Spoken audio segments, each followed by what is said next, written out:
بینەرانی زێدازیز دووبارە سڵاوتان لێبێت من بۆ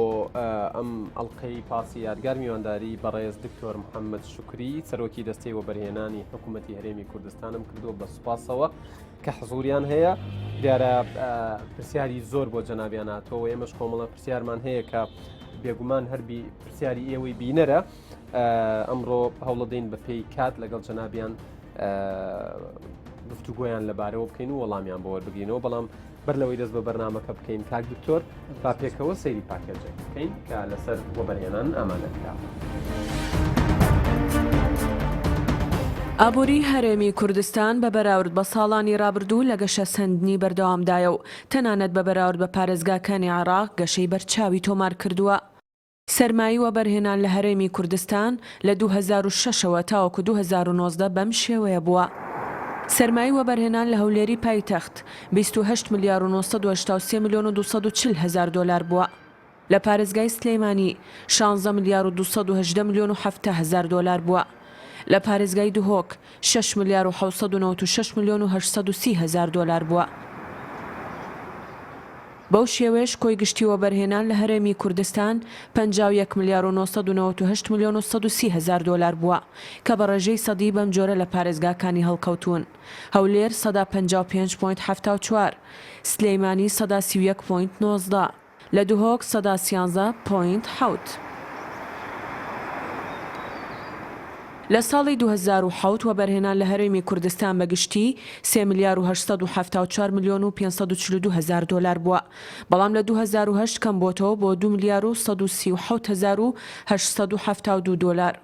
لە 2009 جارێکی دیکە بەرز بۆتەوە گەیشتۆتە زیاتر لە 3 ملیار و 763 میلیۆن دلار. دوای ئەوەی وەبەرهێنە نێوخۆی بیانیەکان ئەزمونێکی چەند ساڵەیان پەیدا کرد لە بواری وەبەرهێنان، دەیان وەبەرهێنی بیانی شڕۆیان لە هەرێمی کوردستان کرد و تا ساڵی 2013 گەیشتۆتە 10 ملیار و 463 میلیۆن و 381 هزار دلار. هاوکات لە 2017 جارێکی دیکە وەبەرهێنان لە هەرێمی کوردستان ڕووی لە نزمبوونەوە کردەوە و گەیشتە 712 میلیۆن و 573 هزار دلار، بەڵام لە 2018 بەهۆی سەقامگیری دۆخی ئابووری گەیشتە 3 ملیار و 131 میلیۆن و 858 هزار دلار. سەبارەت بە یاسای وەبەرهێنانیش لە هەرێمی کوردستان یەکێتی وەبەرهێنەرانی کوردستان ئاماژەبەوە دەدات ئەو کەرتە لە هەرێمی کوردستان پێشکەوتنی بەرچاوی بەخۆبینیوە. دەرفەتێکی گەورەی بۆ ئێمە دروست بووە بەو بەرنامەی کابینەی حکوومەتی هەرێم کە ئەو ناوەڕووکی بەرنامەکەی کابینەی حکوومەت کە پشتگیری لە وەبەرهێنان دەکات و وەبەرهێنەری ناوخۆیی وەبەرهێنەری بیانی ئەمە خاڵی دڵخۆشکەرن و ئێمە پێمان وایە ئەبێ لەو قوناغا یەکەم شت ئێمە هەوڵ بدەین حکوومەت هەوڵ بدات دەستەی وەبەرهێنان کە متمانە لە بوو بازاری کوردستان بگەڕێنەوە چۆن بتوانین ئەو چەند ساڵی قەیران دروست بووە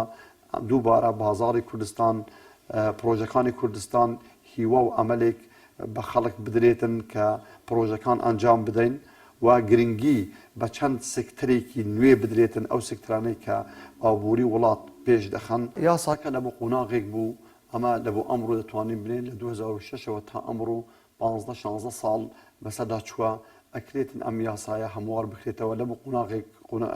یاسایەکی باش بوو بەڵام جێبەجێکردنی کەم و کورتی تێدا هەبوو زۆری دەرچوونی زۆری ڕێنمایی تەعلیمات کە زۆر ڕێنمایەکان لە هەندێک کات لەگەڵ ئەسلی یاساکە پێچەوانە بوو ئەمانە هەموو ینی خەلەل بوو لەناو لە جێبەجێکردنی یاساکە کێشە دروست دەبوو. ئێستا گرنگە ئەم یاسا هەموار بکرێتەوە. دەربارەی ژمارەوە پرۆژانەی کە لە سێکتەری بازرگانیدا ئەنجام دراوە لە هەر سێ پارێزگاکی هەرێمی کوردستان لە 2006ەوە تاوەکو ئێستا گەیشتۆتە 155 پرۆژە کە بە سەرمایی 4 ملیار و 397 میلیۆن و 430 هزار دلارە کە 108.46 وەبەرهێنانی پێکهێناوە. هاوکات لە سێکتەری پیشەسازیدا 220 پرۆژە ئەنجام درا و گەیشتۆتە 19 ملیار و 166 میلیۆن و 590 هزار دلار. کۆی گشتی سەرمایە لە هەموو سێکتەرەکان گەیشتۆتە زیاتر لە 51 ملیار و 998 میلیۆن دلار. دەربارەی وەبەرهێنانی بیانی لە ماوەی 13 ساڵی ڕابردوودا گەیشتۆتە 6 ملیار و 26 میلیۆن و 632,322 دۆلار، سەدا 11.59 کۆی وەبەرهێنانی هەرێمی کوردستانیان پێکهێناوە. لەو ڕێژەیەش ئیمارات پشکی شێری بەرکەوتووە بە سەرمایی 3 ملیار و 314 میلیۆن دۆلار وەبەرهێنانی ئەنجامداوە. هاوکات وەبەرهێنەرانی نێوخۆش سەدا 81 وەبەرهێنانیان لە هەرێمی کوردستان لە ئەستۆ گرتووە و گەیشتۆتە زیاتر لە 42 ملیار و 175 میلیۆن دۆلار.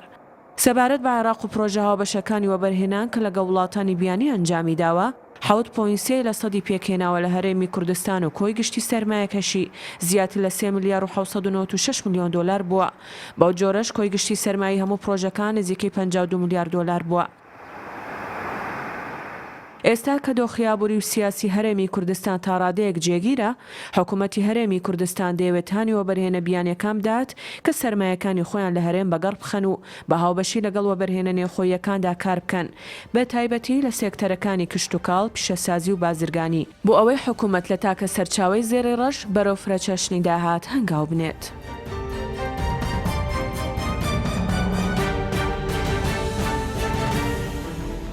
بەڵێ عزیزانەوەی بینیمان پاکێجێک بوو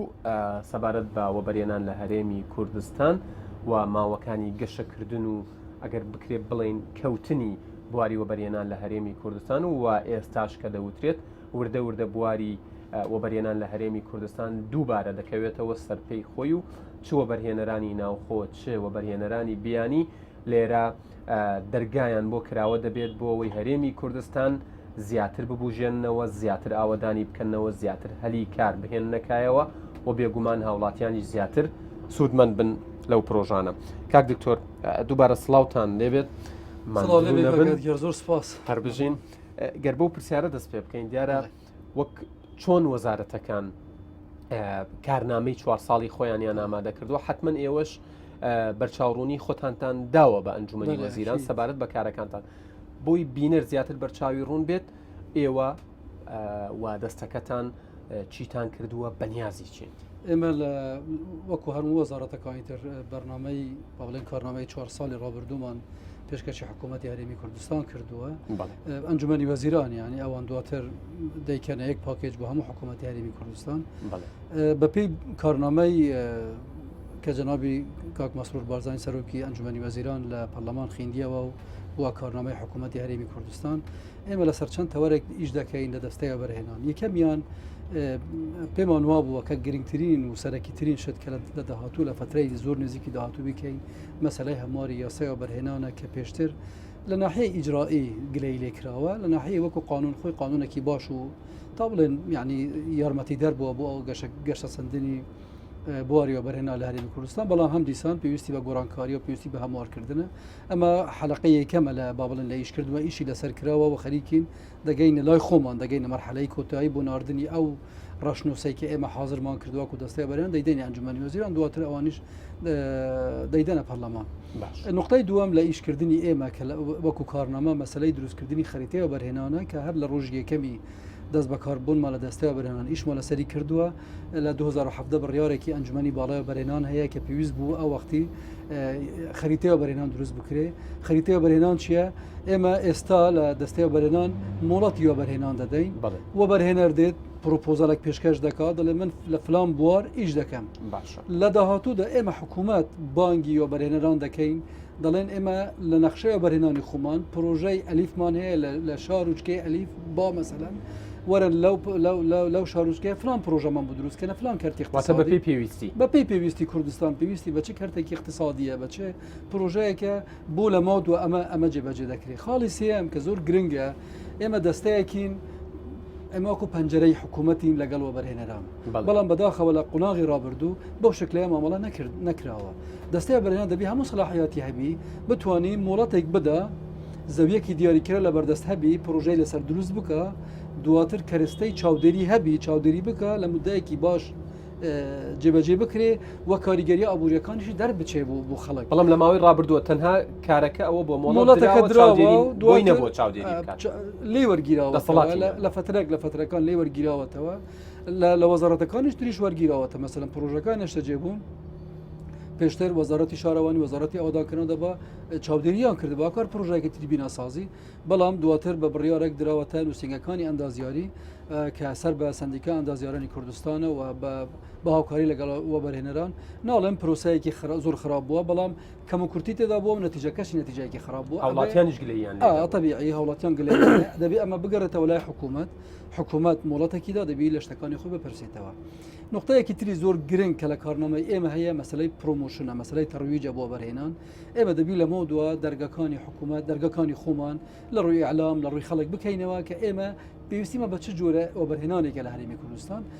ئێمە لە هەندێک کارتی اقتصادی هەیە زۆر کەم ئیش تێدا کراوە نمونەی کارتی کشت و کاڵ کە ئێمە وڵاتێکی کشت و کاڵین دەبا زیاتر ئیشی لەسەر کراوە بێگومان ئەمە لە مەسلەی تەرویج دەکرێت بوو دەرەوە و بوو ناخۆش خەڵکی زۆر باش ڕاکێشرێتن لە هەرێمی کوردستان ئیش بکە بە تایبەتی لەو کردانەی کە زۆر پێویستن و زیاترین کاریگەریان لەسەر ژیانی هاوڵاتیان هەیە نقطەیەکی تری زۆر گرنگە ئەوەیە کە بەشداری ئێمە وەکو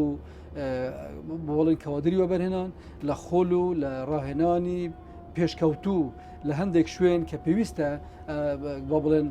کارمەندانی خۆمان بنێرین ڕاهێنان ببینن بۆ ئەوەی چۆن بتوانن وەبەرهێنانێکی باش لە هەرێمی کوردستان لە داهاتوو بکرێتن و لە هەمووشی گرنگتر ئیداراتی خۆمان ڕێکخینەوە بە شێوەیە کە زیاترین شەفافیت هەبێ باشترین مامەڵە لەگەڵ وەبەرهێنانە هەبێت چونکە ئێمە ئەسڵەن کە دانراوین دەستای وەبەرهێنان بۆ خزمەتی خەڵکی و بەرهێنەر بووە بتوانن پارەی خۆیان تەوزیف بکەن ئیش بکەن نەک وەکو ڕێگرێک یان عائقلێک لە پێش تەوزیفکردنی ئەو پارە بەڵکو خزمەتکار بوونە بۆ ئەو بابەتە باشە دکتۆر سەبارەت بە ئەو ماوەی کە هەرێمی کوردستان بە قەیرانێکی نەخوازراودا تێپەڕی دیارە قەیرانەکە تا ڕادەیەک پێشبینی نەکراو بوو و کاریگەریەکانیشی ئێجگار گەورە بوون و تا ئەمڕۆژ کاریگەریەکانی ماوەن بەڵام دەوترێت خۆشبەختانە لەگەڵ کابینەی نۆیەم وردە شوێنەواری قەیرانەکانیش تێئەپەڕن بە تایبەت نێوانی حکوومەتی هەرێمی کوردستان و حکوومەتی عێراقی تا ڕادەیەک باشترە لە جاران ئەو گورزانەی ئەو زیانانەی ئەو کارە سلبیانەی بەسەر کەرتی وەبەرهێنان هاتووە ئێوە چۆن ئەتوانن و بە چ پلانێک کاریگەریەکان کەم ئەکەنەوە تا ئەو کاتی کە نامێنێت دەزانانی ئێمە لە ئەنجامی ئەو قەیرانەی کە دروست بوو ئەو شەڕایدا سەپاوی داعش لەسەر هەرێمی کوردستان لە 2014 تا مدەیەک درێژەی کێشە تەسیرێکی یەکجار زۆر سلبی لەسەر هەندێک لە پرۆژەکان کردووە ناڵێم هەمووی بەشێکی وەستاندووە تەبعاً خەتاکە با بڵێن قەیرانەکە تەسیری هەبووە شەڕەکە تەسیری هەبووە زائدەن وەبەرهێنەران خۆشیان تأثیران هەبوو هەندێک پرۆژە ڕاگیراون خەریکین ئێستا لە مفاوزاتی لەگە هەندێک شەریکاتی تر لەگە هەندێک وەبەرهێنەری تر بۆ ئەو پرۆژانەی کە لە ئەنجامی قەیران دروست بوو وەستاون چونکە خەڵکیش قستەکانی خۆی نەداوە بۆ ئەڵێ خاڵمەکانی خۆ وەرگێ بە تایبەتی ئەوانەی نەشتەجیبوون زیاتر کاریگەر بووینە بە مەسەلەی وەبەرهێنان جگە لە هەندێک کارگە و ئەوانەش تەسیریان لەسەر دروست بووە ئەمە لە ئیشکردنی لەوانە لە مدەیەکی قیاسی داهاتوو لە ئەو پرۆسەیە کوتای پێبێ و ئەو تەسیراتە سلبیانەی کە هەبووینە نامێنن بەوەی کە پرۆژەکان دەست پێ بکرێنەوە خەڵک لە مدەیەکی تر ببێتە خاوەنی ئەو وەک یەکە نەشتەجەبوانەی کە کڕیتیان و قستیان نەداوە قستیانە سەر کەلەکە بووە و خەڵکیش با بڵێن ئیشی نەکردووە ئەوە نەکردووە جگە لەماش طبعاً قەیران کە دروست بوو تا 2018 تقریبا تأثیرێکی یەکجار زۆر سلبی دروست کرد لە 2018 بە پێی ئەوداتانەی کە هەیە لە دەستای وەبەرهێنان تەسیری ئەو قەیرانە کەمتر بووە لەسەر وەبەرهێنان لە 2019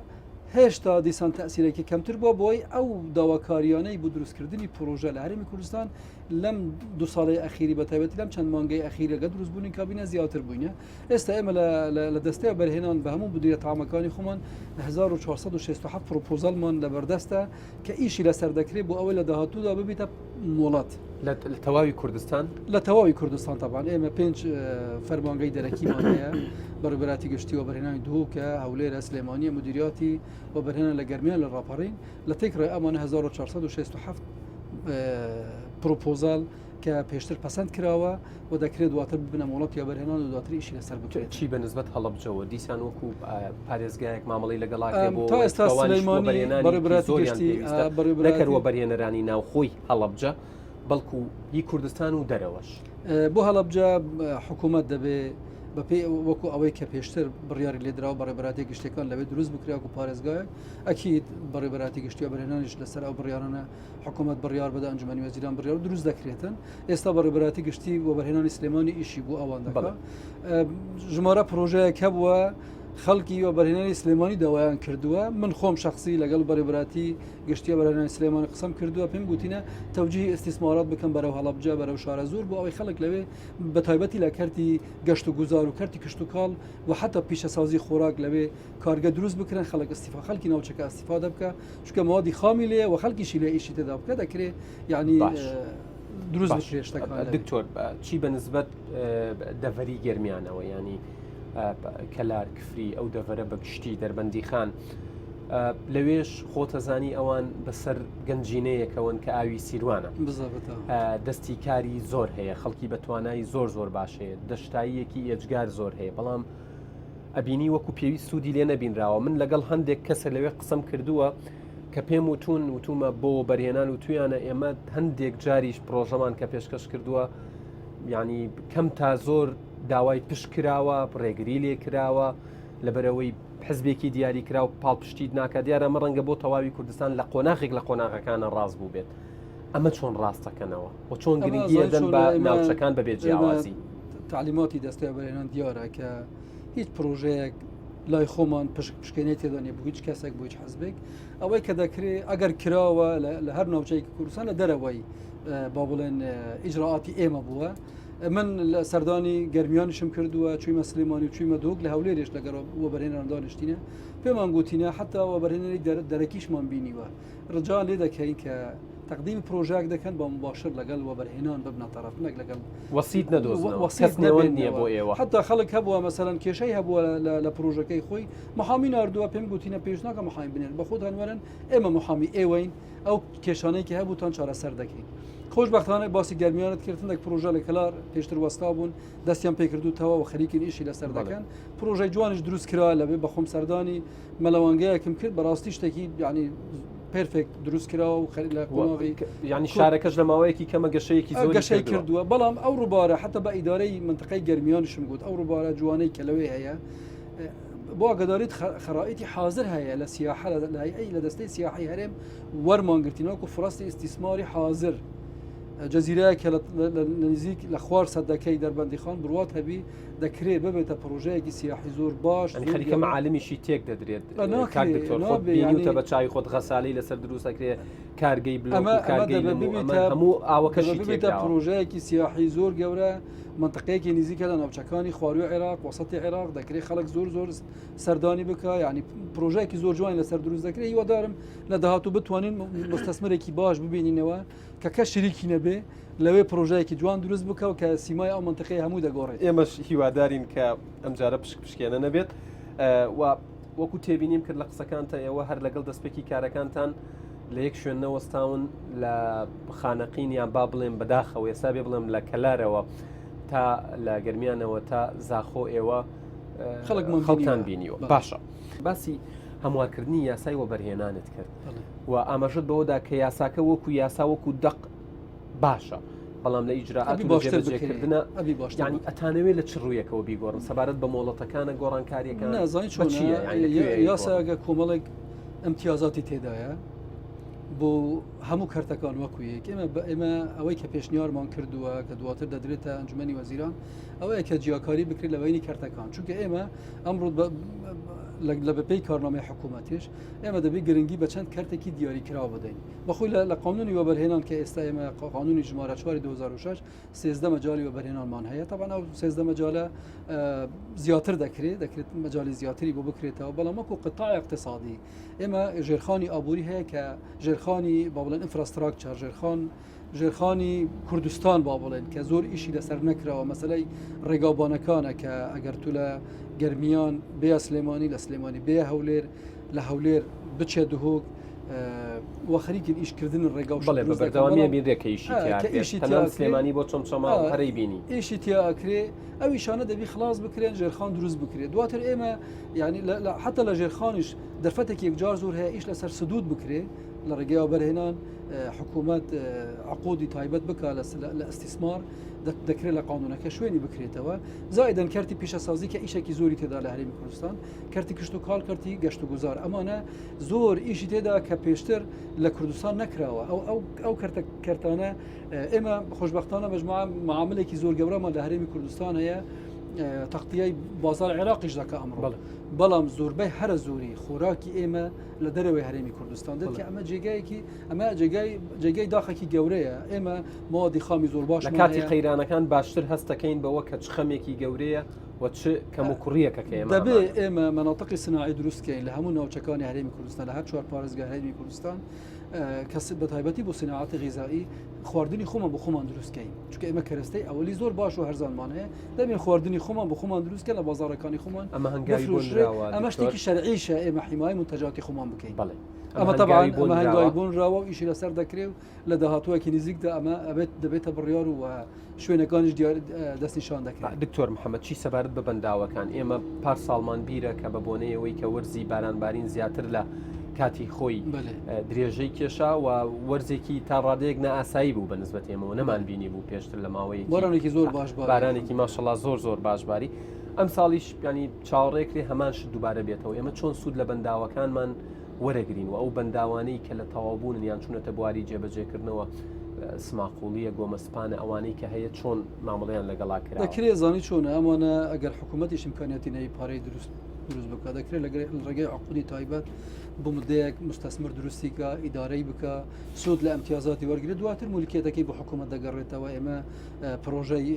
بیئۆتیمان هەیە دەکرێت حکوومەت لە داهاتوو ئەمە پێراو بکە دروستی کە و ئیدارەی بکە دواتر تحویلی بکە بە حکوومەت بە مدەیەکە اتفاقی لەسەر دەکرێت یان پرۆژەی هاوبەش لە بینی حکوومەت و کارتی تایبەت دەکرێت بە هەمان شێوە دروست بکرێت و ئیدارە بکرێت و قازانجەکەشی هاوبەش بێ هەمووی ئەوانە سودود دەکرێت بەو ڕێگا دروست بکرێت هێلی شەمان دەفەرە ڕێگای خێرایی بینی شارەکان دەکرێت بەمە دروست بکرێت جگە لە هەموو ئەوانەی کە ئەو کارتانەی کە مەشمولن بە بەرهێنان دەکرێت پرۆژەی هاوبەش و ئەوانە دروست بکرێت. کاکدانای وەزیری ئاوادانکردنەوە نیشتەجێکردن لە ئەڵلقەکانی ڕابردووی پاسی یادگار ئاماژەی بەوەدا کە هێڵی شەمەندەفەرەکە تەنها لە قسە نەماوە هەنگاویش نراوە بۆ ئەوەی بچێتە بواری جێبەجێکردنەوە لەگەڵ کەسان و کۆمپانیا بۆ ڕاوێژ بۆم پرسانە قسەیان لەسەر کراوە لەگەڵ کراوە دیسانەوە ئەیڵێمەوە پرسیاری لەوم کرد ئەم پرسە لە خەون هاتوۆتە دەرەوە ئەکرێ بکرێ بە واقع و دەکرێت بکرێتە واقع ئەکید و ئەوەی کە من ئاگادارم و خەڵک قسەی لەگەڵ ئێمە کردووە حاضری هەیە بۆ دروستکردنی و لە شێوەی ئەو پرۆژانەی کە یعنی کارتی تایبەت دەتوانین دروستی بکاتون و قازانجەکەشی بە شێوەی هاوبەش ئیدارەکەشی بە شێوەی هاوبەش لە مستەقبل ئیدارە بکرێتە. باشە دیارە کە باسی وەبەرێنان ئەکرێت بابەتێک کە زۆر بەڕشێوەیەکی ڕاستە و خۆپەیوەستە بە ئێوە و بابەتی نیشتەجێکردنە ئەوەی شوقەکان و خانوەکان و ئەوانەی لەلایەنەوە بەرهێنەرانەوە دروست کراون پرسیارێکی زۆر چ بە تەلەفۆن چ بە نامە چ بە کۆمنت هاتووە بۆ جەنابتان ینی هاوڵاتیان گلەییان هەیە هاوڵاتیان پێیان وایە کە ئەم پرۆژانە دروست کراون هەندێک جار بە پارەی ئەوانیش دروست کراون بەڵام هێشتا وەریان نەگرتوەتەوە نمونەمان هەیە بۆ نمونە لە ستیە جیاوازەکان لە دەربەندی خان لە هەولێر من ناویان ناهێنم بۆی نەبێ بە تەشیر نەبێ بە ڕیکلام خۆت ناوەکان ئەزانی و جەنابیش لە نزیکەوە خەڵکت بینی و هەنگاوتان بۆ ناوە ینی ئەو ستیە جیاوازانە تایەتی 8 ساڵە تایەتی 12 ساڵە ینی چاوەڕێیە تەواو بێت چ هەنگاوێکتان بۆ ناوە چیتان لە دوومان ڕابردوو خەڵکمان بینیوە لەسەر ئەو بابەتانە ینی مستەسمرمان بینیوە مفاوەزاتمان لەگەڵیان کردوون ئێمە مدیرەتە عامەکانی خۆمان لە هەولێرە لە سلێمانیە لە دهۆکە و پرۆژە هەبووە چارەسەر کراوە لە هەولێر پرۆژەیەک چارەسەر کراوە و پرۆژەکانی تریش خەریکن چارەسەری دەکەین و لەوانە لە مودەیەکی زۆر نزیکدا اتفاق لەگەڵ وەبەرهێنەری نوێ بکرێتن جارێکی تر دیسان دەست پێکردنەوەی ئەو پرۆژانەی کە پێشتر ڕاوەستاوەنیان وەبەرهێنەرەکانیان ڕایان گرتوون لەبەر هوکاری قەیرانی دارایی بوو لەبەر هەر هوکارێکی تر بوو بێ کە ڕاگیراون لە مستەقبلێکی نزیکدا ئەمانە دەست پێ دەکرێنەوە مەشاکلەکان ئینشاڵڵا حەل دەبێتن پرۆسەی نێشتەجێکردن طبعاً بە قەرارێکی ئەنجومەنی باڵا بەرهێنان لە 2012ەوە ڕاگیرەوە وڵاتی نوێی ئەوش بابەتێکی بەرهێنان بڵێ ئەمانەی کە ئێستا هەنە مەسەلەن حدودی 5-6 5 تا 6 پرۆژە ڕاگیران پێویستە بەزووترین کات دەست پێ بکرێنەوە و خەریکین یعنی ئینشاءالله لە مدەیەکی زۆر نزیکدا ئەو مژدە دەدەینە خەڵک کە دەست پێ دەکرێنەوە. واتە ئەوانەی کە پێشتر بەشداریان کردووە هیچ نیگەران نەبن پرۆژەکانیان دەست پێ دڵنیا بن کە دەبنەوە خاوەنی هێشتەجێ بوونی خوان هەیە پارەی کاملی داوە بەڵێ وەری نەگرتوتەوە بەداخەوە جێگەی داخڵکی زۆر گەورەیە دەبا ئیجراعاتی تند کراوە لەسەر ئەو ڕێک پرسیارەکەی من بوو چی بەنسبەتی ئیجراعات یعنی ئەو کەسانەی کەم تەرخەم بوون هەروە زانی چۆنەوە بەرهێنەرمان هەیە لە کوردستان سیتیەکەی بەجێشتووە 140 ساڵ حکمی لەسرە و لە کوردستانیش ناژێ لە شوێنێکی ترە یعنی لەوەنە لە هەندێک شوێن مەسەلەن بیمراوی ئەوانە بەڵام یعنی هیچ عیلاجێکی نیە و قەراری محکەمەی لەسرە خەڵک شکایەتی کردووە ئەوەنەی لە ناحیە ئیجرا چونکە قەرارێکی تری ئەنجومەنی باڵا بەرهێنان هەیە ئێمە لە یاسا بەرهێنان مادەی 7مان هەیە کە مەجای تحکیم ینی با بڵێن تحکیمکردن لە بینی وەبەرهێنەران و لە بینی خەڵکیش دراوە دەستەوە بەرهێنان بەڵام بە قەرارێک دواتر ئەو فەقەرەیە تەجمید کراوە بڕیار دراوە کە هەرچی قەزیەک لەو بەرهێنان هەوی بچتە محکەمە ئیشی خۆی دەکات لەسەر ئەو بابەتانە ئەوەی کە پێویستی بە ئێمەشەوە هەیە ئەوەیە کە ئێمە جارێکی تر ئەو پرۆژانە دەیدەینەوە بەرهێنەری تر چکە مۆڵەتەکان هەڵوەشێنراوەتەوە دەیدەینەوە بەرهێنەرێکی تر بۆ ئەوەی جارێکی تر دەست پێ بکرێ ئەو خەڵکەی کە پارەی داوە دیسان ببیتە خواهانی ئەو یەکەی کە پارەکەی بوداوە کەس پارەی نافەوتێ ئەکید پارەی نافەوتێ بەڵام بجا باش دوور و نزیکەوە ئەو بابەتە چارەسەر دەکرێت بە قسەکردن لەسەر تحقیق بڵێ ینی سیر نییە ئێمە گوێمان لە هاوڵاتیان بێ گلەییان هەبێت لەوە بەرهێنەران پێیان وابێ کە هەندێک بێگومان ئێمە بە گشتی قسە ناکەین گشتاندن ناکەین بە هیچ شێوەیەک بەڵام هەندێک یاخود بەشێکی باش لەوە بەرهێنەران هاوڵاتیانیان بەکارهێنەوە هاوڵاتیانیان استغلال کردو عزیێتی هاوڵاتیانیان داوە پارەی هاوڵاتیانیان خواردەوە بەڵام ئەوەی سەیرە بەرپرسانی ئەم بوارە لەناو بۆ نمونە لە ئەوە بەرهێنەران لە بەڵێندەران بێتە سەر شاشەی تەلەڤیزیۆنێک و بە ئەتیادی بڵێ ئێمە فێڵمان لە خەڵک کردووە طبعا خۆی لە خۆی لە جریمەیە گە لە تەلەڤیزیۆن باسی کردبێ یعنی بەنەس لە تەلەڤیزیۆن وتوویەتی ئێمە دارماندا بە ڕۆحی ئەو کەسانەی کە لە پرۆژەکانی نیشتەجێ بوون شوقە و خانوویان کڕی لەسەر شاشەی تەلەڤیزیۆن ئەمە ئەڵێن ئەو لەوانە بە شتێکی عام باسی کردبی نازام کێ ئەو قسەی کردووە جەنابەت متابعەت کردووە لەسەر ئەو بابەتە بەڵام پرۆسەی نیشتەجێبوون لە هەرێمی کوردستان ئەو شارانەی کە دروست کراوە طبعا زەویەکە حکوومەت داویتی بە بەلاش یان بە سعرێکی زۆر ڕەمزی داوەتیەوە بەرهێنەر خەڵکیش کڕێوێتی و پارەی داوە بۆ بەرهێنەریش دروستی کردووە هەم بە زەوی حکوومەت هەم بە پارەی خەڵک لەوانە ئێمە بەستی ئەوە بوو بێ قستەکانیشی زۆر درێژ نەبووینە ئێمە لە مەرحەلەی داهاتوو تەرکیز لەسەر باسم کرد تەرکیز لەسەر کوالەتی دەکەین چکە ڕەوانە جەنابەت ئەو پرسیارەشت هەبێ لەسەر پرسیارت کرد لەسەر مەسەلەی نووسینگەکانی ئەندازەوی ئەوانە دەبی تەرکیز لەسەر کوالەتی بکرێ شوقەیە خانووە دروست بکرێ دەبی حکوومەت خۆی لێ پێچیتەوە ئەوە چۆن دروست کراوە کوالەتێکی باش دروست بکرێەوە قستێکی درێژخواان بی تام خەڵک بۆ خزمەت گوزاریەکانی ناوکیەکانیش دەبی دروست بکە لە بازاری ڕێکوپێک ئێستا خەریکین لەگەڵ پارێزگارەکان لە هەرێمی کوردستان ئەو خەدەماتانە بیکەینە ماڵ لەسەرەوە بەرهێنان دروستیکەن پێشتر لژنەیەک هەبوو ئەو لژنەیەمان تەفعیل کردووە کە خۆم وەکو سەرروکی دەستە بەرهێنان سەرروکی ئەو لژنەیەش دەبین و فەرمانەکەمان نوێی کردوتەوە کە خەدەماتەکان دروست بکرێن و تەنسیقیشمان لەگەڵ وەزارەتی معنی هەیە مەسەلەی پەروەردە بۆ دروستکردنی قوتابخانەکانە مەسەلەی سەحای بۆ دروستکردنی بنکەی پەروەردەیە شارەوانیە بوو مەسەلەی خەدەماتە حتا بڕیارێک هەیە کە ئەو شارانەی کە تەواو بووین وەکو شارێکی وەکو شارێکی گەڕێکێکی ناو شارەکان مامەڵەی لەگەڵ بکرێ و یعنی پێویست ناکە هەند پارە لە خەڵک وەرگیرێتن بۆ خەدەماتەکان چکە ئەسڵان تەکلیفی ناکە لژنەیەکماندانە بوو ئەوەش لەکردن و فرۆشتنی جیاوازە ینی چۆن بڵێ ستاندەرایز شوێنێک بۆ شوێنێک جیاوازە طبعا لژنەیەکمان هەیە ئەو لژنەیە دەچی لە شارەکە قیاسێک دەکات دەڵێ ئەو شارە پێویستی بەوەندە پارە بۆ خەدەمات تەواو ئەو مستەسمرە نووسراوەکی ڕسمی بوو دەچێت دەبێت بولزەم بێ ئەو دەمە بڵاغ بەرگی نابی کەم و زیادی بکاتە لە خۆیەوە طبعا ئەو شعرە سعرێکی تقریبا موحدە لە کوردستان ناکرێ ئەوە جیاوازی هەبی لە بینی شارێک و شارێکی تر باشە چی بە نسبەت ئەو ستیانەی کە بۆ نمونە جێگەیەک دانراوە بۆ نمونە من ئاگادارم جێگە دانراوە بۆ ئەوەی باخچەیەکی لێ دروست بکرێ باخچەیەکی جێگەی دروست کراوە بۆی نەخۆشخانەیەک بێت جێگە دروست کراوە بۆ ئەوەی سەوزایی بێت هاتووە نەکەرخان و شتی زیاتریشی لە دەرەوەی پرۆژەکە لەسەر دروست کردو ڕبتی نیە ئەمە ئەگەر کرابێ تجاوز حسابە ئەگەر موافقاتی و بەرهێنانی نەبی طبعاً لەمە دو ئەو ڕێزامەندیانە نادرێت ئەگەر پێشتر درابی نازم لە شارێک لە شارێک ئەو شتە کراوە بەڵام دڵنییا بەگەر کرابێ و ڕێزامەندی و بەرهێنە نەبی تێک دەدرێت تجاوزانی من هەر ئێستا لەبەر ئەوەی نەبێ بە تەشیر و ناوهێنان بەڵام لە دەروی بەرنامەکە هەموو نمونونەکان بە ناو ناونیشان و زۆر باش شتێک لە بەدەستوانەوەی خینە بەردەستان لە ڕێگەی لەژنەی تایبەتەوە باشە بابەتێکی دیکە کە هاوڵاتیان گلەیەوە کە دەڵێن کاتێک کە پرۆژەی نیشتەجێبوون دروست دەکرێت ئەم پرۆژانە بۆ ئەوەیە کە ڕێژەی کرێچی و کرێنشینان کەم بکاتەوە بەڵام زۆر جار پارەکە هێندە زۆرە ئەگەر کەسێک خاوەن داهاتێکی باش نەبێت یاخودەوەی لە ناو عامی خەڵکە پێی وترێ کەسێکی دەوڵەمەند و سەرمایەدار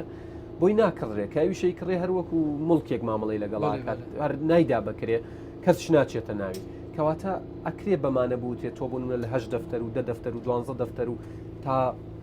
1 ملیۆن دلاری شتایەتی لە کوردستان طبعاً ئێمە لە دەستەوە بەرهێنان تا ئەمڕۆ بۆ بڵێن هەتا ئێستا کە مۆڵەتی بەرهێنان دابێ بۆ دروستکردنی خانووی نەشتەجێبوون خانوو شقەپێکەوە 165,000 یەکەی نەشتەجێبوون مۆڵەتی پێدرا کە دروست بکرێ حدودی 100,000 بە کاملی دروستکرا و خەڵک تێدایە لەو 165,000 77,000 پێی دەڵێن لۆ کۆست ئەوانەی کە خوار بۆ بڵێن نرخێکی ئاساییانەیە کە ئەوەی کە لە بازار پێ دەگوترێ 5 دەفتەر لە خوار 5 دەفتەریە ئەوانی تر هەمووی لەسەر و 5 دەفتەر و زیاترە کە تەسیری هەبووە لە سە بازار ئەکید بەڵام کە تو بڵێ تەسیر بکە لەسەر نەهێشتنی مەسلەی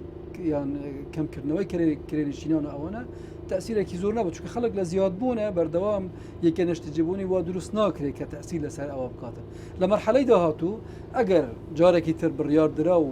شاری نەشتەجێبوون دروست بکرێ دەبی یەک بۆ ئەو خەڵکە بێ کە ئیمکانیاتی کەمە چینی خوار و وەسەتی کۆمەڵگەی کوردستان بە بڵێن دوو قستی درێژخایەن بێ سێ لە شێوەی شوقە دروست بکرێت چونکە ڕەنگە عردیش بۆ ئەو هەموو خانووە نەمابێت بەستونی دەتوانێت دروست بکرێ و لە هەندێک منطقەی نوێش مەسەرەن دەکرێت دروست بکرێتون و حقیقی دکتۆری تریەوەش ڕێگە نەدەنکە و شوێنانەی کە هاوڵاتیەکی ئاسایی بە کەرامەت و بە سەربەرزی و تایژی ناوی بنرێت ئەمە گەڕەکێکی کەم دەرامەتەکانە یعنی لەوێش جیاوازیت چینایەتێکە زیاد بکرێت ئەم شوقانە بۆ خەڵکی کەم دەرامەتە دوجار مرۆڤێک تایژی بێ بە کەرامەتەوە شتێکی ناخۆش ئەکید بەڵام داواش دەکەن یعنی ئێستا تقریبا هەموو وەزارەتەکان داوای ئەوە دەکەن کە مەسەلەن بۆ مۆزەفینیان دروست بکرێت ناوی تری لێ مەسەلەن وەزارەتی کار و کاروباری کۆمەڵایەتی داوا دەکا شارێک دروست بکرێت و خەڵکی با بڵێن خاوەن پێداویستی تایبەت مەسەلەن ئەوەیان بڵێ ئاسایی ئەوانە شتێکی ئاساییە دروست دەکرێت ئەمانە و شتێکی ناخۆشە بەڵام ئەگەر شوقەیەکی بوو دروست کرا کۆڵەتەکەی باش بوو توانی مەسەلەن بشتە ناو شوێنێکی خاوێن بوو دەوروبەرەکەی باش بوو ئەکید ئەو وەختی ئەو ناوەشی لێ نابڕێت بەڵام ئەگەر خۆشی دەبێ بە خاوەنی شوێنەکەی خراپ و پیس بوو ئەکید یعنی ناوی ناو ناتۆری باشە باسێکی ئمە باسی ئەومان کرد کە هەندێک لەوە بەرهێنەران دەسەڵات و ئەوانەی بڵین لە بەردەستیانە بۆ خراپ بەکاریان هێناوە و لە زەرر و زیانی هاوڵاتیان کەوتۆتەوە بەڵام بابینە سەر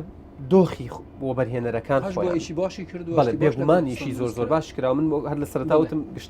ینی گشتاندنی بۆ ناکەین بەڵام باسی ئەو کەسانەکەین کە خراپ بەکاریان هێناوە ئەوانەی کە کردویانە کاری باشیان کردووە دەستیان خۆش بێت خۆتەزانی ینی زۆر وە بەرهێنەر لە ماوەی ڕابردوو مایە پوچبوون و ئیفلاسی خۆی ڕاگەیان باباسێکی ئەوانیش بکەین ئەوانیش بۆ بەرهێنەرەکان بەڵێندەرەکان خاوەن کۆمپانیاکان بە دۆخی نائاسایی و ناخۆشدا تێپەڕین و هەندێکیان هاوکاری حکوومەت بوون لەوەی کە بکەوێتەوە سەرپەی خۆی دەستیان وەکوترێ بە باڵی حکوومەتەوە بوونیانیش لە کاتی قەیرانەکانە ئێستا حکوومەت چیەکە بۆ بەرهێنەرەکان بۆ خاوەن کۆمپانیاکان بابجارێ باسی ناوخۆ بکەین خۆماڵیەکان بۆی هاوکاریان بێ و دەستیان یادگار ئێمە ئەگە بمانەیە پرۆسەیەکی بەرهێنانی زۆر باش و ئەکتیڤ و بەرهەمدار بۆ خەڵک دروست بکەین دەبی حکوومەت داعم بکە طبعا حکوومەتی هەرێمی کوردستانیش لە ڕێگای ئیمکاناتی مالی خۆی ناتوانانی داعم بکات دەبێت ئێمە تەشجیعی بنوقی گەورە بکەین ئەوانەی کە با بڵێن ئینتەرناشنال بانکن و لە مەجای ئیستیسماریش دەکەن بینێن فروع لە هەرێمی کوردستان بکەنەوە داعمی ئیشوکاری و بەرهێنان لە هەرێمی کوردستان بکەن چونکە هەرچەند دەوڵەمەندمان هەبێ بەڵام خەڵک پارەی سیولەی نەقدی کەمی لەبەردەستماوە یانیش کەمی هەیە ناتوانانی هە تەختیە هەموو مەساریفەکان بکە دەی بنوکی تایبەت هەبێ ئەو ئیشە بکاتن من پێم وایە حکوومەتی هەرێمی کوردستان لە مەرحەلەی داهاتوو دەبێ لە ڕێگای تەرویج بێ بۆ کوردستان لە هەر ڕێگایەکە بێ عقد بکە یانیش داوەتنامە بنێری بۆ ئەو بانکانەی کە زۆر کاریگەریان هە لەسەر مستەوای جیهان بێن لە هەرێمی کوردستان و بەرهێنان بکەن و خۆشیان استیفادە دەکەن ئەکید و بەرهێنەرانی خۆشمان استیفادە دەکەن هەبووە حاڵەت مەسەلەن بنوکمان هەیە لە کوردستان دامی و بەرهێنان دەکەن و قڕۆزیان داواتە خەڵک بەڵام بە مستەواکی کەمتر ئێمە حتا دەتوانین استیفادە لە بەنقی مەرکەزی عێراقیش بکەین چونکە بەپێی ئەو تعلیماتانەی کە لە عێراق هەیە ئێستا دەکرێت بانقی مرکزی بەپێی ئەو تەسهیلاتانەی کە بوو و بەرهێنان دەکات بۆ هەر پرۆژێک لە حدودی 20 میلیارد دینار قرۆز تەقدیمی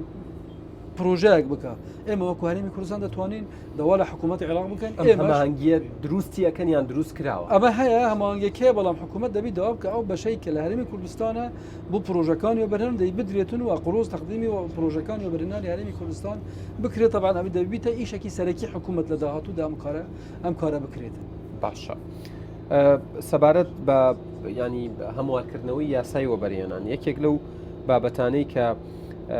من مەبەستم بۆ قسەی لەسەر بکەم ئەوەیە کە لە یاسای وەبەرهێنان ئاسانکاریەکی ئێجگار زۆر کراوە بۆ وەبەرهێنەری بیانی ئەتوانێت پارەی خۆی بێنێ ئەتوانێت لێرە ئەو عەرزای کە وەریەگرێ باج و دەرامەت شمولی نەکا ماوەی 10 ساڵ بۆ خۆی بێت دەستی کاری بیانی بەکاربێنێ هەم خۆی هەم دەستی کارەکە و کرێکارەکانی ئەو پارەی لێرە بەدەستێن بینێرنە دەرەوە هەنی ئاسانکاری زۆر کراوە من پرسیارەکەم بە دیاریکراوی لەوەیە زۆر کۆمپانیا هەن لێرە و بەرهێنەری بیانین بەڵام دەستی کاری ناوخۆی تیانە بیر لەوە کراوەتەوە کە ئێمە کۆمەڵی گەنجی باشمانەیە بەتوانامانەیە ساڵانە خەریج و دەرچووی زانکۆمانەیە ئەناڵێنن بەدەست بێکاریەوە دەزانیت لە توانەکانیان بگیرێت کاگیاتگار ئەم بابەتە لە قانون ڕاستە سەرپشت کراون کە بتوانن کرێکاری خۆیان بێن بەڵام بە هەمان شکلیش هەر لە قانونەکە ئەو ڕێگاش دانراوە کە دەبێ ئەولەویەت بوو خەڵکی ناوخۆی خۆمان بە حتا لە کەرەستەی ئەوەلیش مەسەلەن پێش ئەمەی پێش بچینە دەستیا بەرێنان قانون ڕێگەی داوە خەڵک مەسەلەن شیشە چیمەنتووە لە دەرەوە بێنێ بەڵام دەشتوانێ نێنێ سود لە کەرەستەی مەحەلی وەربگری دەتوانێت کرێکار لە دەرەوە بێنێ بەڵام دەستیا بێران بووی هەیە پێی بڵێن نەخێر سود لەوەندەی لە سەدەی موادی ئەوەلی مەسئلەی کرێکاری خۆمان وەرگێن من چوومە چەند معمەلێک مەسەلەن لە سلێمانی لە دهۆک یەکەم پرسیار کەلێم کردینە چەند کرێکارتان هەیە گوتیان مەسەلەن 500 چەندی لەوە کوردن گوتیان خەڵکی کوردستان مەسەلەن 80 ئەمە جێگەی تەقدیرێکە ئەمانە هەبێتن و ئەکید دڵنیا بە لە قانون نوێ لە هەمواری نوێش ئەمە تەرکیزی لەسەر دەکرێت ئەو تەسهیلاتانەی کە بۆ بەرهێنەری بیانی دەبێ هەبن و دەبێ بەردەوام بن بەڵام ئێمەش حکوومەتی هەرێمی کوردستان هەدەفمان ئەوەیە کەەوە بەرهێنان دەکەین ئێمە قازانج بکەین یەکێک لە قازانجەکانی ئێوە تەشغیلی خەڵکی خۆمانەوە گەرخستنی خەڵکی ئێمەیە ئێمە بە هەزاران خەڵکی بە ئیشمانە دەبێت و خەڵکی بە ئیشە بخرێنە ئەو پرۆژانەی کە لە داوت و دروست دەکرێن ئەگەر وانە بێت کەواتە سوود استثمار بۆ ئێمە چییە هەر بۆ بەرهێنەرەکەوتەوە دەبێت ئەوە بکرێتن بە قانون بکرێم وامە ئێوە ینی بیرتان لێ کردوتەوە ئیشی لەسەر دەکرێت ئیشی لەسەر دەکرێت ئێمە هەر مۆڵەتێک بدەینەوە بەرهێنەرێکی نوێ پێی دەڵێن دەبی سەدایەکی زۆر باش ینی ڕژێکی سەتی زۆر باش بۆ تەشغیلی محلی خۆمان بێنابێت تەنها خەڵکی لە دەرەوە بێنێتن بۆی هەیە مەسەلەن خەبیرێکە نزانم ئیداریەکە شتێکە ئەو توانایی کە لێر ئەو لێ کە لێر بەڵام دەبی موادی خامی ئێمەش بەکار بێنێ و دروستی بکە ئێمە کەرەستەی خامی یەک جار زۆر باشمانەیە هەرزانیشە دەستی کاری ئێمە هەرزانترە لە دەرەوە بینە دەورێکی تدریب بوو بکەوە 6 مانگ خەرجی کەمترە طبعا خەرجی داهاتوشی کەمتر دەبێتن ئەکید ینی بۆ خۆشی قازانجە ئەو بۆ ئێمەش قازان باشە بۆی بیرم نەچێتەوە جەنابتان لە ساڵانی ڕابردوو لە 2017 دواتر ینی کارتان وەکو لیژنەی چاکسازیەوە کارتان لەسرم بوارەکرد من ڕێکەمەوە پێیوەستی بکەم بەم خاڵەوە ینی بەرپرسێکی باڵای یەکێتی و بەرهێنەرانی کوردستان لە بەرنمەیەکی کەناڵی کوردستان 24دا بەنەس ئەڵێت و بەرهێنەر هەبووە ڕۆژی یەکشەممە مۆڵەتی وە بەرهێنانەکەی وەرگرتووە ڕۆژی سێشەممە واتە دوای 2 ڕۆژ بە 10 ملیۆن دلار فرۆشتویەتەوە ئەمە جەریمەیە تەبان تاوانە لە وەختێکە منیش لە دەستەیە بەرهێنانمەوە حدودی 3 مانگێکە حاڵەت هەبووە گوتیان پرۆژەیەکی وەبەرهێنان کە ئێمە وڵاتمانداوە پێشە من وڵاتێکی وەرگرتووە بەڵام گوتیان عرضی کردووە لە فێسبوک بفرۆشتن یعنی عینی لەحظە باش گوتی عرضی کردو بفرۆشتن ئێمە ئاگداری بەڕێبەراتی گشتی معنیمان کردووە بانگیان کردووە ئیعلانێکی هەڵگرن ئینزاریان کردووە دەست پێ دەکەی ئەگەر نە وڵاتەکە هەڵدەوەشێتەوە دڵنیا بە شتی وا بکرێ وڵاتەکە هەڵدەوەشێ ناکردن و فرۆشتن لەسەر بکرێ هیچ استیفادەی نابێ ئەوەی کە دەیکڕێت چونکە ئێمە وڵاتەکەی لێ وەردەگرینەوە و یعنی اعتبار ناکەن کە ئەو وڵاتی وەبەرهێنانە ئەوەی فرۆشرا ئەوەی کە ئەو دەبی بدرێتە محکەمە و یان ئەوەی کە پارەکەی لێ کڕێەوە بچن مەشاکلی خۆم پێکەوە حەڵ باشە چ میکانیزمێک بەکارێنن بۆی بزانن دەزانین لە قانونی ئێمە ئەوەی کە ئێستا ئیشی لەسەر دەکەین تاکە سیلاحی ئێمە هەڵوەشانەوەی مۆڵەتەکە هیچ سیلاحی ترمان لەبەر دەست نییە ئێمە ئەو مەجای تەنازلکردن دراوە بە پێی قانون بەڵام دەبی نسبە لە 50% تەنفیز زیاتر بێ دەستەیە بەران بووی هەیە موافقە بکە لە بەرهێنەرێکەوە کاک دکتۆر عەفوم کە ینی ئەمە پرسیارێکی گرنگە ئەگەر دەسەڵاتەکانتان بۆ بگەڕێتەوە وەکو خۆی دەسەڵاتی چاودێری بە دیاریکراوی ئەتوانن چاودێری وە بەرهێنەرەکە بکەن بۆی بزانن و دڵنیا بن ئەو وە بەرهێنەرەی کە وەری گرتووە مۆڵەتەکە هەمان وە بەرهێنەر کە ئێمە دەسەڵاتەکەم بۆ ئێمە گەڕاوە ئێمە یەکەم شت دەیپرسین ئایا ئەوە بەرهێنەرە ڕاستەوە بەرهێنەرە ئیمکانیەتی مالی هەیە دەتوانانی دروستیکە و دواتر چۆن دروستی دەکە و خەتەواتەکانی جێبەجێکردنی با بڵێن تەنفیزی ئەعمالەکانی ئایا دروستە بە پێی قانون دەڕوە بە پێی تعلیمات دەڕوە هەموو دەتوانانی چاودێری بکەی و محاسبەشی بکەی لەحظە بە لەحظە لەسەر کوواڵیتیە لەسەر وەختە لەسەر هەموو شتێکە واتە چیتر ئەوە ناچێتە سەرکە پرۆژەکانی وەبەرهێنان مۆڵەتەکانی پرۆژەکانی وەبەرهێنان دەستاودەستی پێ بکرێت نابێ بفرۆشرێ بە هیچ شێوەیەک هەر کەزانی من هەڵدەوەشێنیە باشە چی بەنسبەت مۆڵەتەکانەوە مۆڵەت ینی لای ئێوە ئێستا مۆڵەت دەدرێت یان هەروەکو جاری جاران ڕاگیرا و دەستی پێ نەکردێت مۆڵەتەک ڕانەگیراوە ئیش دەکرێت هەموو مۆڵەتەکانی وەبەرهێنان تەنها نیشتەجێکردن نەبێ یان نانە بەس نیشتەجێکردن بڕیاری ئەنجومەنی باڵا بەرهێنانی لەسرە سێ بڕیارێکی لەسرە کە ڕاگیراوە هەندێک حاڵەتی ئیستیسنا کراوە لە قۆناغی ڕابردوو ئیستیسناکان ئێستا ڕاگیراون بڕیاری ئەنجومەنی باڵا بەرهێنانی پێویستە ئەوەی کە ئێمە ئیشی بۆ دەکەین یعنی وەکو دەڵێن خەباتی بۆ دەکەین لە مەرحەلە داهاتوو بۆ نیشتەجێبوون دروستکردنی خانووە بۆ کەمکردنەوەی ئەسەری نەبوونی خانوو بۆ خەڵک ئەوەی کە خانووی نیە گەنجێکە یان زەواجی کردووە نەیکردووە پێویستە شوێنێکی هەبی چەندین کێشەی کۆمەڵایەتی و جیابوونەوەی لێ ئەکید ئەوانە دەبێت تەرکیز لەسەر ئەو چینە بێت کە توانایی کەمە شوقەیەکی خانوویەکی محتەرەمی بۆ دروست بکرێ و بە قەستێکی درێژخان بتوانێت بیداتن. دکتۆر گیان من پرسیاری دیکەشم ماوە بەڵام هاوڕێیانم پێم وڵێن کاتم لە ناو پاسەکە کۆتایی هات ئەو کاتەی کەماومانە چایەک پێکەوە خۆینەوە و بێگومان پرسیارەکانیش بەردەوا بکەین هەر بژین.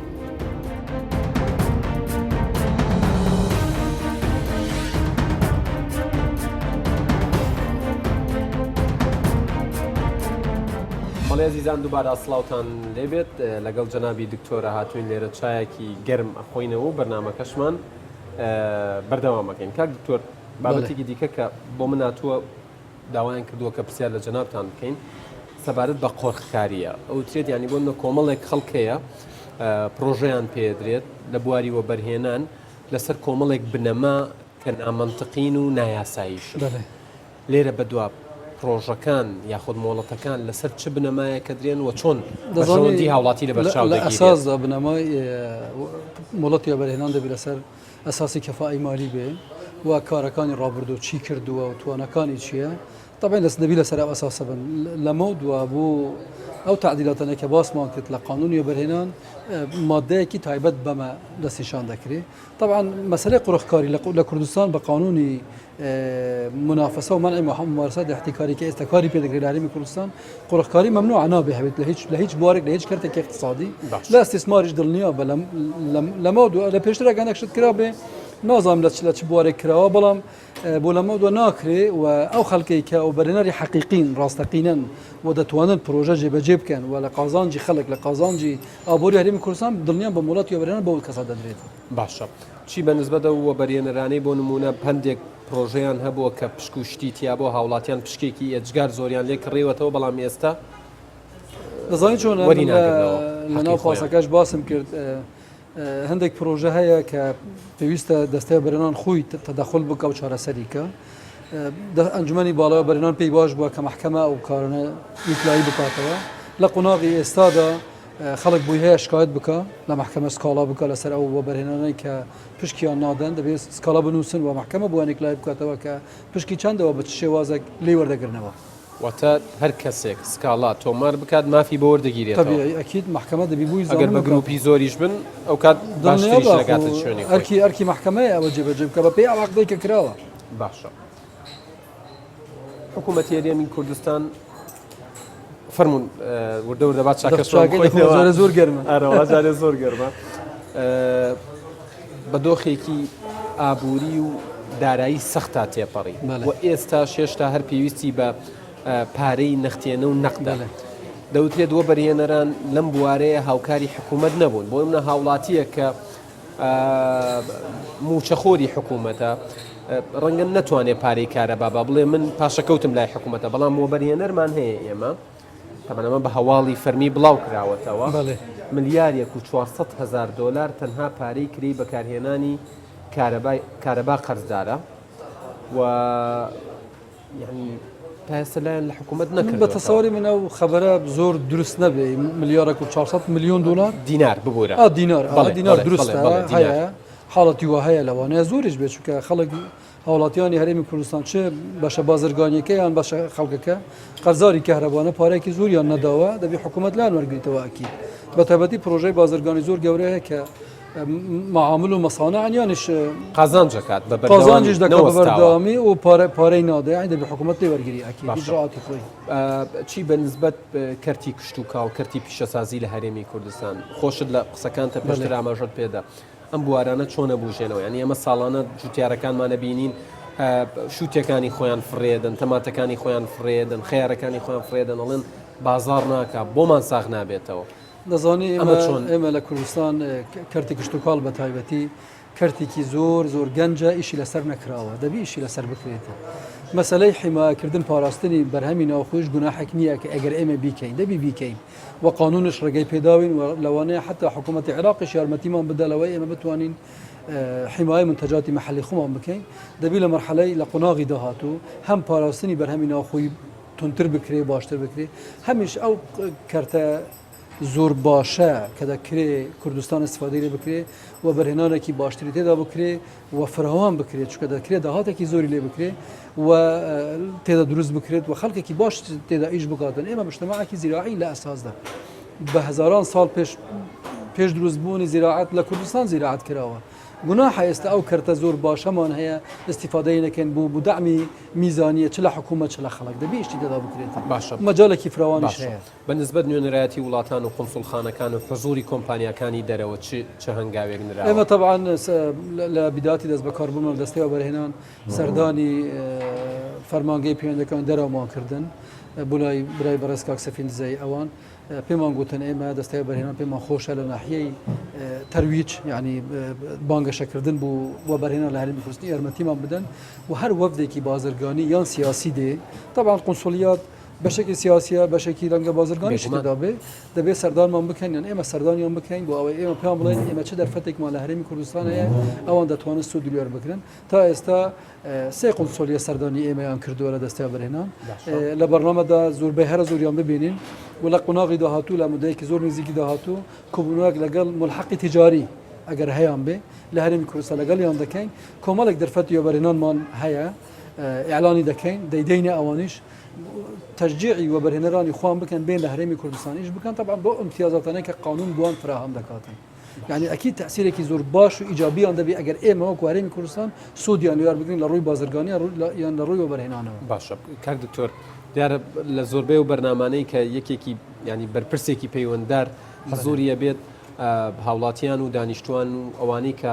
عەرزە و مڵکیان کڕیوە لە هەشتی حەسارۆکی ئەولێر پرسیار دەکەن ئەڵێن حکوومەت کاتی خۆشی ئەڵێنەر لە بەرنامی پاسیادگارە وەزیری شارەوانی بەڵێنی پێداین بەڵام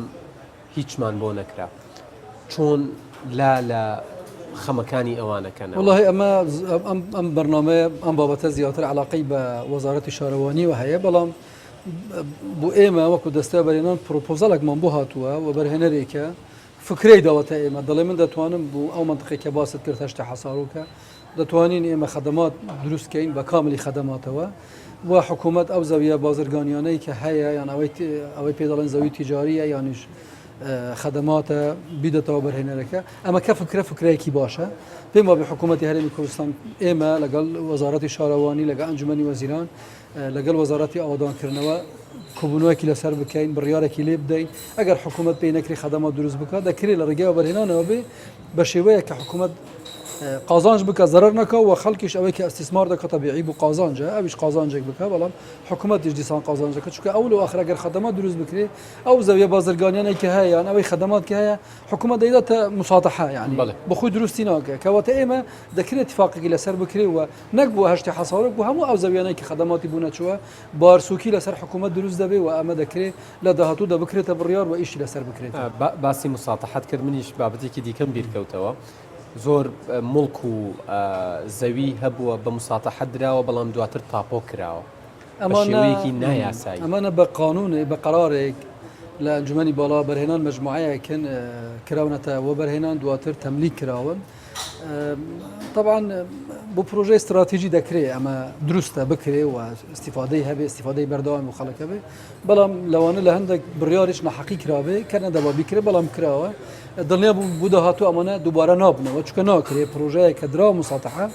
دەبی مساتەحە بێت تا مدەکەی تەواو دەبێت دوای مساتەحەکە بگەڕێتەوە بۆ حکوومەت و ئەوەی مولکیشە طبعا ئەوەی استثمارە دواتر لە قانون مەجال درا تەملیک بکرێت تەملیک دەکرێت ئۆتۆماتیکی باشە